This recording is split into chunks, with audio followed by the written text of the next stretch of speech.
The following podcast is brought to you by the Johners Podcasting Network, found exclusively at wrestlingwithjohners.com. There's a new bar in town.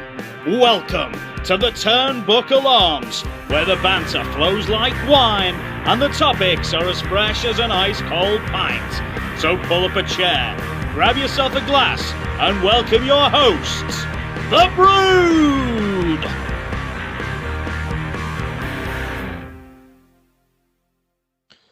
Hello and welcome to the Turnbuckle Arms Podcast. As ever, I'm Michael Jolly and I'm joined by my fellow colleague and Brood member, Chris. How are you doing? Hello, mate. How you doing? I am really well. I'm good, thank you. Thank you again for joining me for this Shots episode through the podcast.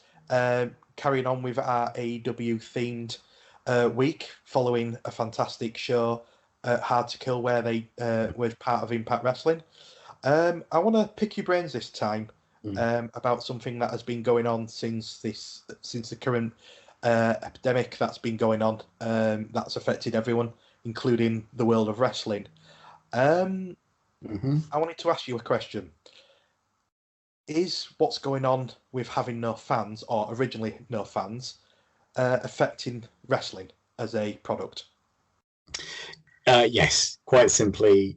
Well, let me start by saying that as a wrestling fan, as you are, we've been privileged that this product has kept going throughout the pandemic, and not every sports fan has been so lucky. So before I start anything, I would say that I'm very happy that we still have something to watch. But is it affecting the wrestling world? Yes, absolutely. Arguably more than any other sport. No other performance or sport, whatever you want to call it, relies on, I think, having that crowd there to add to the experience. You know, you're telling a story and hearing the crowd's reaction to the notes of that story and the beats within it. That's the key, isn't it? The talent themselves have said many times that they struggle to know what's working and what's not working in a match, and knowing when to improvise without those cues from the crowd. You know, you need that, don't you? You need something there to react to. Now, AEW were very smart. They were one of the first promotions to know how to handle this better. They changed the Hardcam round to face kind of upwards towards the ramp on TV rather than the traditional kind of, I guess, left side, knowing, you know, that you wouldn't then have to show empty seats, which was a genius move. It's so simple, but others have then followed suit, you know, since that. And then, of course, eventually they've brought in the fans where they can. Their testing was very good, their COVID testing, and like everyone, they've had a few kind of issues because of that, some positive results, but they've handled it really well. So yeah, it is affecting the talent more than anything, and it breaks my heart to think of the debuts of FTR is a good one, with no fans, because it would have been a real moment. You could name, like, there's been great moments all year in AEW, and most recently, as you said, in Hard to Kill. Imagine those moments, you know, with a full crowd and having that pop that would have come off that. So yeah, it is affecting them, you know, and I can't think of why it wouldn't in any way. And what do you think? For me, I completely agree with you. The whole thing with the Hardcam, it's something that the UK British scene do. One, because it's ease. It's very easy. You don't need to see the fans. You can just make sure that you're putting the product on the TV, which is what a lot of British wrestling companies do.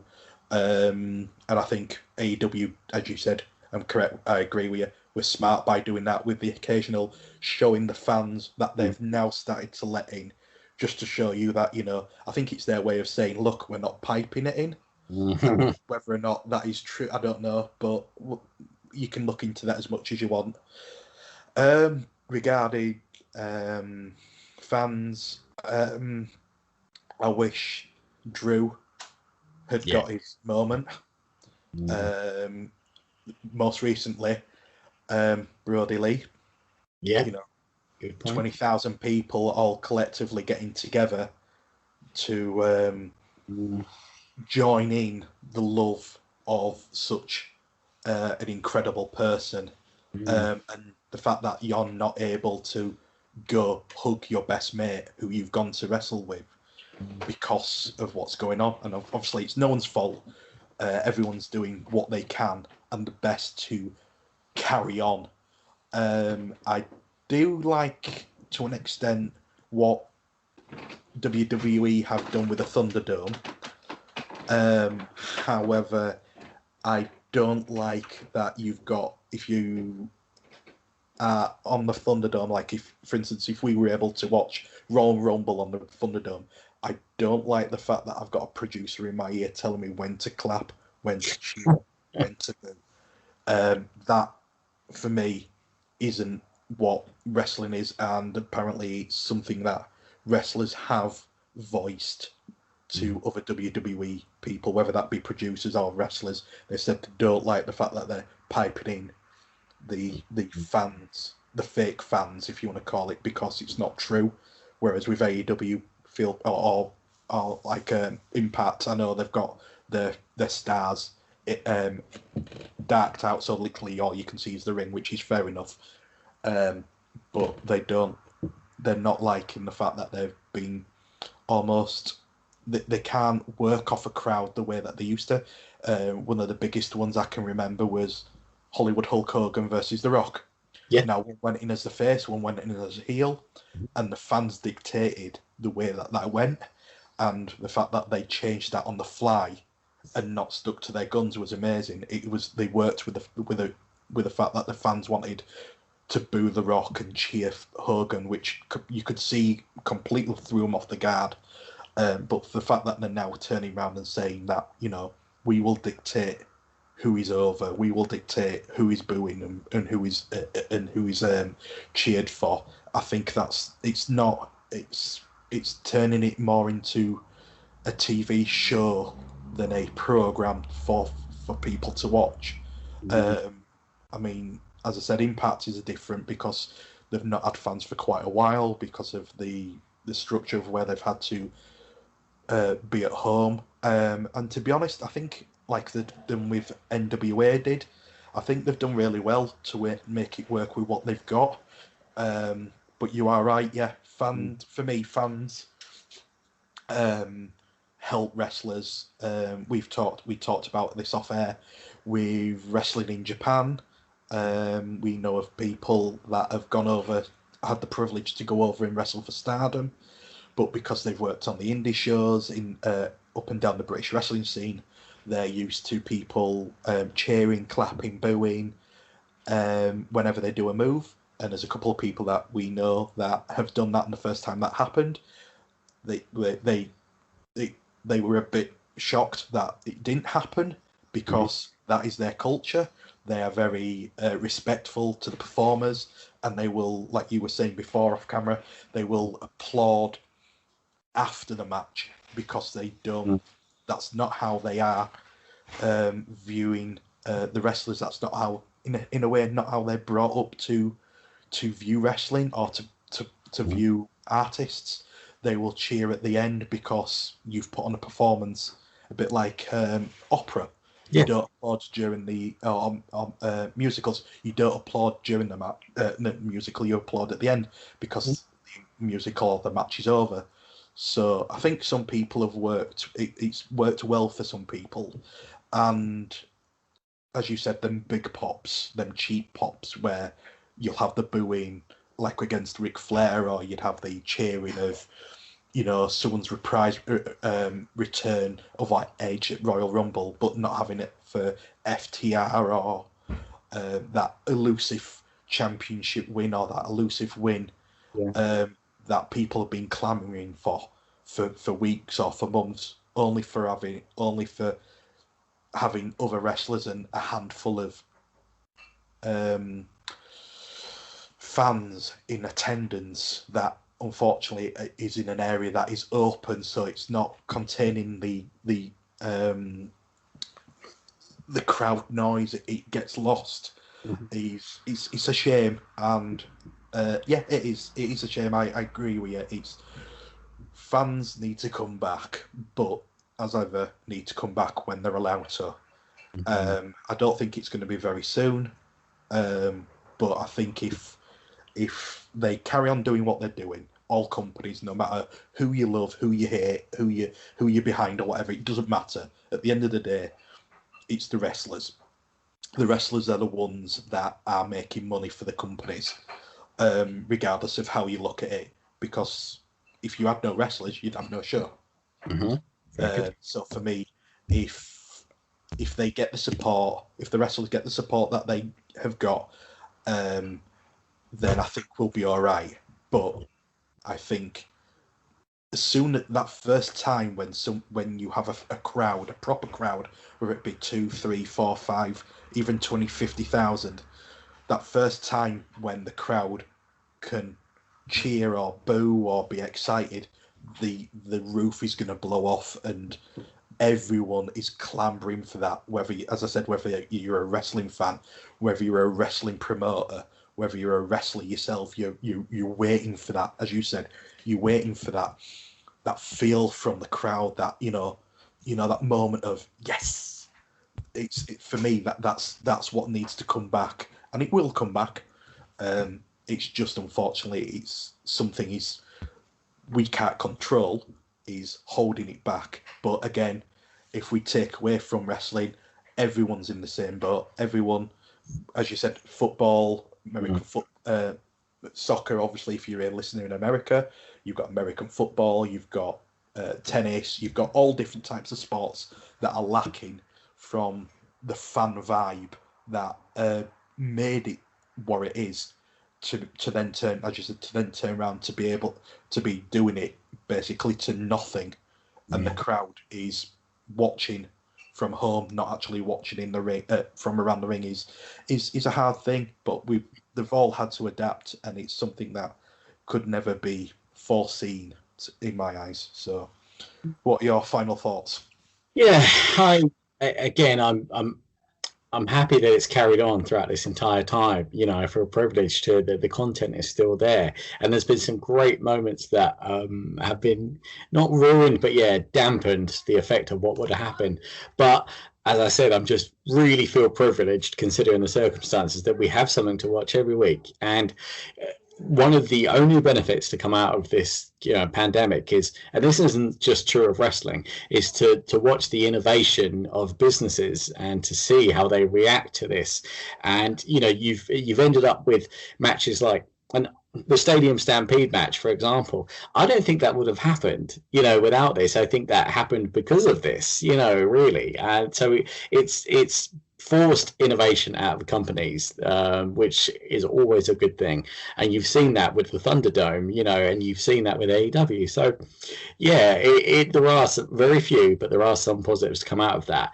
And I think that there's been a lot of good lessons learned. So, overall, it makes me very sad to think of some of these great moments. But my overriding feeling is, just one of gratefulness, I think. So, I can't think of a sport that's affected more by it, but it also seems to be the sport that's reacted the best to it in a way, and just carried on. So, I think I feel like 50-50 on it, I think, overall.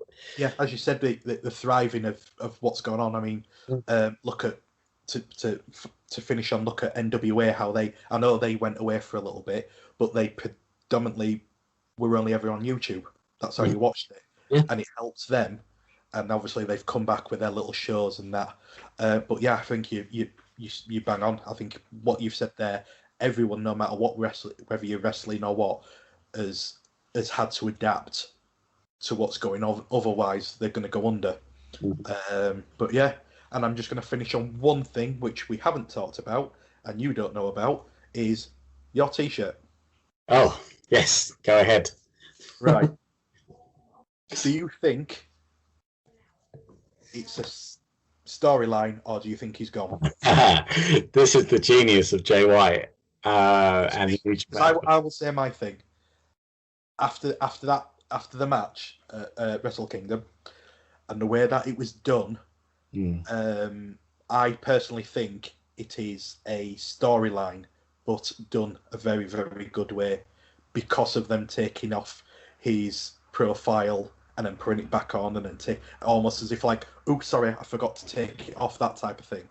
But that's my thing. I mean, they did that with Ring of Honor with the all the elite people, and then all of a sudden they went off to make All Elite Wrestling. So yeah, what your thoughts about him? Man, it's just like Omega all over again, and I was desperate for him not to leave New Japan. And at the time, he didn't. And there was an awful lot of talk about his contract and where he would end up going. Now, yes, ultimately he did leave for All Elite Wrestling, but that wasn't after a long kind of drawn out affair where he was going to go. So I... Part of me wonders if this will be a work, to be honest, because you're right. There's certain things that are happening, and I'm sure I saw his own Instagram post, Jay White, of nothing on his pro wrestling tees store. I'm sure he shared a picture where there was no merchandise underneath his profile picture. I thought, okay, and it's an odd thing to post, isn't it? If it's not a work. And I'd like to believe that Jay White, having never had a real lengthy run with the IWGP title, would still have some room there. I don't want to see him go anywhere else either. So the fan in me would love to pretend that he's gone, and then he makes a real return. He always says that Jay, or he always says Bullet Club has a plan. He always has a plan, and I think it would be a brilliant story to have him come back and ruin another moment of Ibushi's, and take his place as the god of wrestling that he wants to be, and even if it's by nefarious means. So the fan in me wants it to be a work, or to use layman's terms, like a ploy, I suppose. But the realist in me, he might be going, but where? Because I don't see him going anywhere where I think he could be used as effectively. I think, at the moment, especially right now. I'm same as you. I mean, the only reason I think it's a work is because of the timing. He did it. I mean, if listeners and yourself, if you've ever watched New Japan and you've got the ability to watch New Japan's YouTube channel, they always show the aftermatch, the little conferences afterwards, and that's where I saw it. Unfortunately, I didn't see Wrestle Kingdom live. My first thing was to check the YouTube and see the results, and when I saw that with him, and that promo was perfect. That is the reason why I thought it's a work, because it was just done so well. Yeah. If it was him having a spat going, I don't want to stay anymore, then don't do it the way you've done it.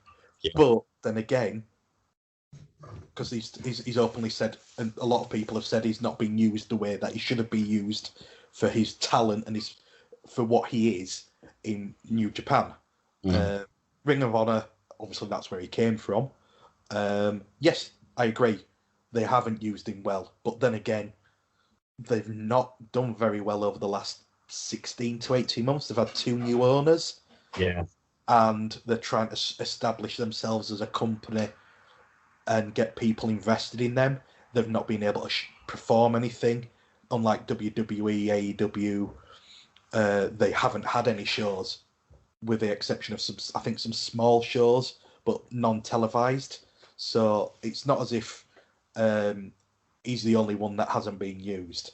But the problem you've got a lot of very good talent in New Japan, and I think, like what you were bringing up before on one of our other episodes, with the Omega thing, where he went through a period of losing all the time and not being taught right and not being shown the respect and everything, and he's built to where he is now. I could see that's possibly the way that they're going to do with White. As I said, it could be completely working everyone, but I wouldn't want him to go to WWE.